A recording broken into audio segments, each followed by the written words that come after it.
তাহলে হয়ে গেল। সকাল সকাল দেখো ব্লগ শুরু করে দিয়েছি। ঘরের অনেক কাজ পড়ে রয়েছে, তো দেখো কাজগুলো সারি তোমরা দেখতে দাও।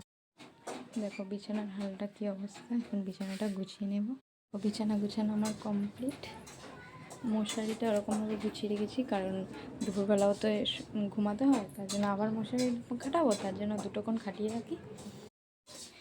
তোমাদেরকে একটা জিনিস দেখাচ্ছি। দেখো আমার ঘরে নতুন রাঁধুনি রান্না করছে। দেখো বাবাই দেখা। দেখো রান্না প্রায় কম। গ্যাসটা মুছে নিলাম রান্নার পরে। গ্যাস মোছাও কমপ্লিট আমার। গ্যাস মোছা প্রায় কমপ্লিট। রান্না তো শেষ হয়ে গেছে, এখন যাবো বাসন মাজতে। তার কতগুলো জামা কাপড় পরেছে, এই জামা। তো চলো কাজগুলো সেরে নিই, তারপরে দেখা হচ্ছে নেক্সট ব্লগটা।